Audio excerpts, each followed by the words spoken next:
Madam నమస్తే. నమస్తే. Madam మంచు మోహన్ బాబు గారి కుటుంబంలో మొత్తం అంతా కూడా ఆర్థిక గొడవలు ఉన్నాయని మనం నిన్న ఆల్రెడీ డిస్కస్ చేసుకున్నాము. ఎవ్రీథింగ్ క్లియర్‌గా చెప్పారు. బట్ నిన్నటి నుంచి ఈ రోజుటి వరకు మళ్ళీ ఒక డ్రామా అనేది తెరకెక్కించారు. మొదట కేసులు పెట్టుకోమన్నోళ్ళు ఎవరికి వారుగా వెళ్ళి కేసులు పెట్టటం. అసలు నోట్స్ కూడా రిలీజ్ అయ్యాయి. మనకి మోహన్ బాబు గారు ఏం పెట్టారు మనోజ్ గారి పైన, మనోజ్ గారి పాయింట్స్ ఏంటి? ఏంటి మేడం వీళ్ళిద్దరికి సంబంధించి అసలు క్లియర్‌గా ఎవరిపైన ఏం పెట్టుకున్నారు? ఇప్పుడు అసలు ఈ మొత్తం టోటల్ ఎపిసోడ్‌లో ఎవరో జ్వాలను రగిలించారు, వేరెవరో దానికి బలి అయిపోయారు అన్నట్లుగా అసలు ఇదంతా ఈ గందరగోళాలు రావటానికి కారణమే విష్ణు. మంచు విష్ణు.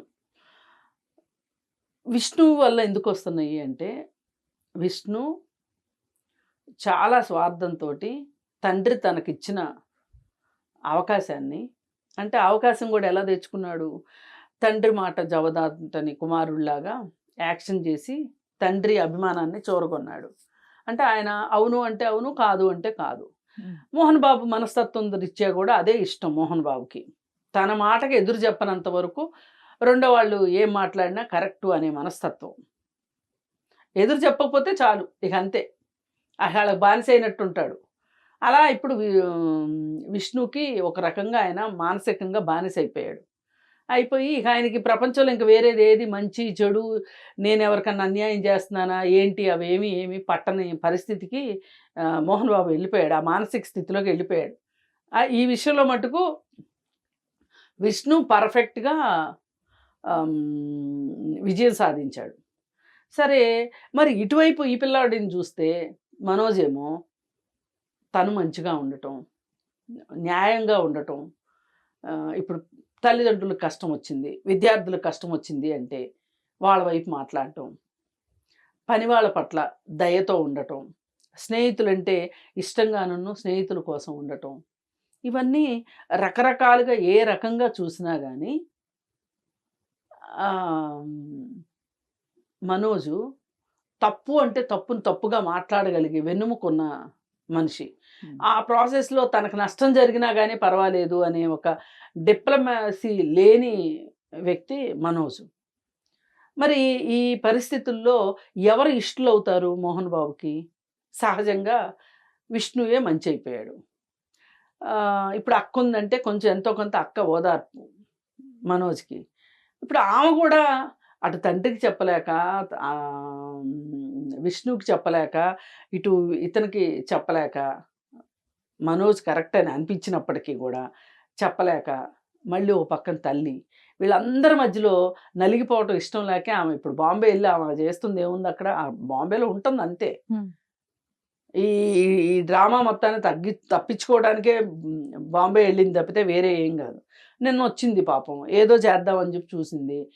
తండ్రి మాట వినట్లేదు, మనోజ్ కూడా పట్టు వినట్లేదు అనేది అర్థమైపోయింది.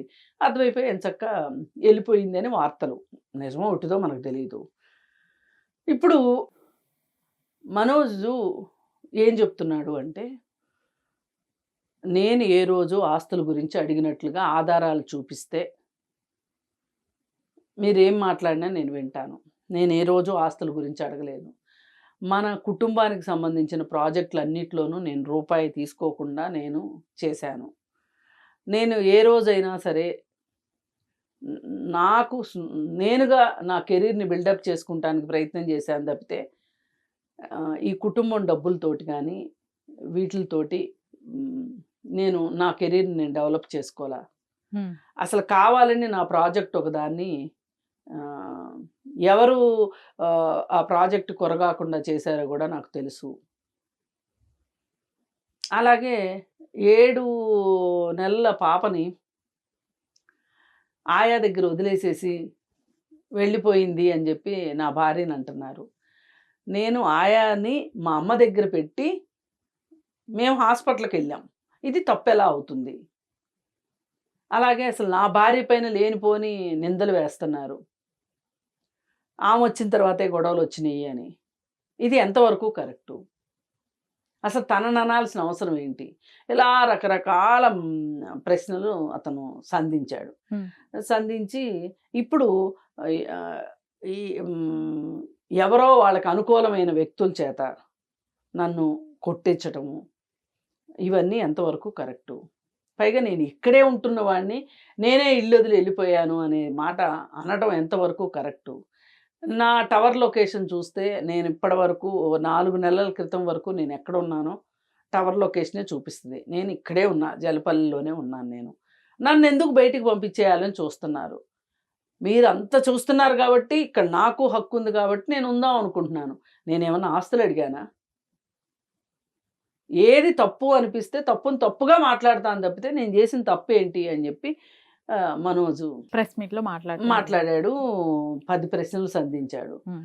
ఇకపోతే మోహన్ బాబు ఏమి చెప్పారు? నేను ఒక 78 సంవత్సరాల వయసున్న పెద్దవాడిని. మనోజు భార్య మాటలు విని నా మీదకొస్తున్నాడు. నాకు మనశ్శాంతి లేకుండా చేస్తున్నాడు. అసలు ఆ అమ్మాయి వచ్చిన తర్వాతే మా ఇంట్లో గొడవలు అవుతున్నాయి.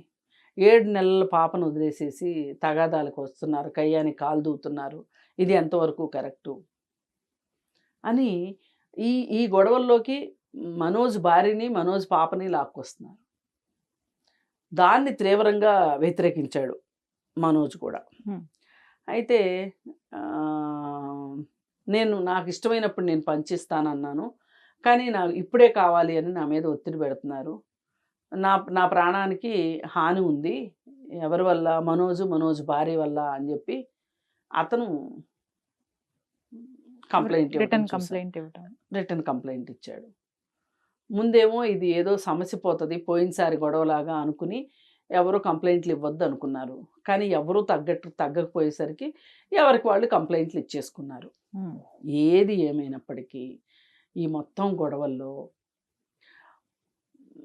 మంచు విష్ణు తెలివితేటలు, అతి తెలివితేటలు, దుర్మార్గమైన తెలివితేటలు, మోహన్ బాబు యొక్క అహంకారపూరిత ధోరణి ఈ సమస్యను ఇక్కడ దాకా తీసుకొచ్చినాయి అనిపిస్తుంది.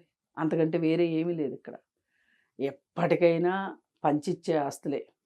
ఆ పంచిచ్చే ఆస్తుల దగ్గర కొంచెం ఎక్కువ కొట్టేయాలని విష్ణు అనుకోవటం. పైగా తన మాట వింటున్నాడు కదా అని చెప్పి మోహన్ బాబు కూడా విష్ణుని ఎక్కడికో అందలం ఎక్కించిన సంగతి తెలుసు. మా అసోసియేషన్కి ఎలా అతను ప్రెసిడెంట్ అయ్యాడో ప్రపంచం మొత్తానికి తెలుసు. మొన్న ఎలక్షన్స్ కూడా లేకపోకుండా మళ్ళీ ఇంకొక 2 ఏళ్ళు పొడిగించటం అనేది ఎలా జరిగిందో తెలుసు. అసలు నేను బిల్డింగ్ కట్టిస్తా అని మాట్లాడి విష్ణు ఈ రోజుకి బిల్డింగ్ ఊసెత్తకపోతే దాని గురించి ఎవరూ మాట్లాడట్లా. మహా దిగ్గజాలు ఉన్నారు కదా సినిమా ఇండస్ట్రీలో. ఏ ఆశతోటి అతన్ని మా అధ్యక్షుడిని చేశారు?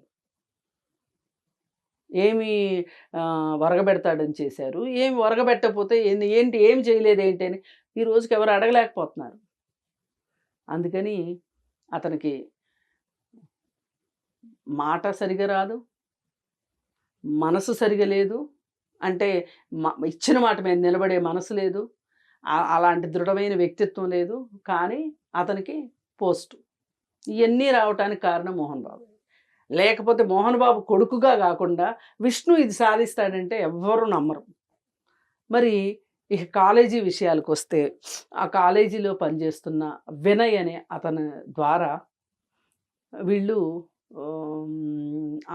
అతన్ని ఉపయోగించి మనోజ్ని భయపెట్టాలని చూసిన విషయం మట్టుకు చాలా దారుణం. ఏది ఏమైనా సొంత కొడుకుని కొట్టించేదాకా వెళ్ళింది ఇంట్లో తగాదాలు అని అంటే అతన్ని బాగా పిడిగుద్దులు గుద్దటము, మెడ పట్టుకుని పిసకటము, ఆ గోళ్ళు పెట్టి రక్కటము, కండరాలు పట్టేసినాయి అంట. అంటే అవి ఎందుకు అలా పట్టేస్తాయి అంటే గట్టిగా కొట్టినా, తొక్కినా అలాంటివి ఏమన్నా బలప్రయోగాలు చేస్తే అలాగే జరుగుతుంది. మరి కన్న బిడ్డని ఎట్లా చేయాలనిపించిందో మరి ఇదంతా చూస్తూ పాపం నిర్మల గారు ఏమీ మాట్లాడలేకపోతుంది. ఏది ఏమైనప్పటికీ మోహన్ బాబుకి ఇంత కక్ష దేనికి అనే ఒక పాయింట్ దగ్గరికి వస్తే గనక మనకి క్లియర్గా అర్థమయ్యేది ఏంటి అంటే ఎన్టీఆర్ దగ్గర నుంచి తెలుగుదేశాన్ని చంద్రబాబు నాయుడు లాక్కున్నాడు అనే ఒక ఉద్దేశంతో లక్ష్మీపార్వతితోటి చేతులు కలిపి మోహన్ బాబు Hmm. అప్పటి నుంచి కూడా చంద్రబాబు నాయుడు మీద కక్ష తీర్చుకున్న ఉద్దేశంలోనే ఉన్నాడు. అతనికి వ్యతిరేకంగా మాట్లాడుతూనే ఉన్నాడు. బహుశా ఆ వ్యతిరేకతే మంచు విష్ణు పెళ్ళికి అప్పటిదాకా కులము కులము కులము అని చెప్పి మాట్లాడిన మోహన్ బాబు కరెక్ట్గా ఎవరు ఫైట్ ఇవ్వగలుగుతారు చంద్రబాబు నాయుడికి, చంద్రబాబు నాయుడు అసలైన శత్రువు ఎవరో చూసి ఆ కుటుంబంలో అమ్మాయిని తన కొడుకు ఇష్టపడితే చేసుకున్నాడు. ఆ తర్వాత ఇప్పుడు చంద్రబాబు నాయుడికి ఎంతో ఇష్టమైన ఆ పార్టీలో పనిచేస్తున్న ఫ్యామిలీలో భూమా నాగిరెడ్డి ఫ్యామిలీలో ఆవిడ్ని, ఆ అమ్మాయిని పెళ్లి చేసుకోవటము మనోజు చంద్రబాబు నాయుడికి కాస్త దగ్గరగా ఉండటము అనేది రుచించట్ల మోహన్ బాబుకి. అసలు మనోజ్ మీద ఇంత కక్ష ఉండటానికి కూడా కారణం అదే.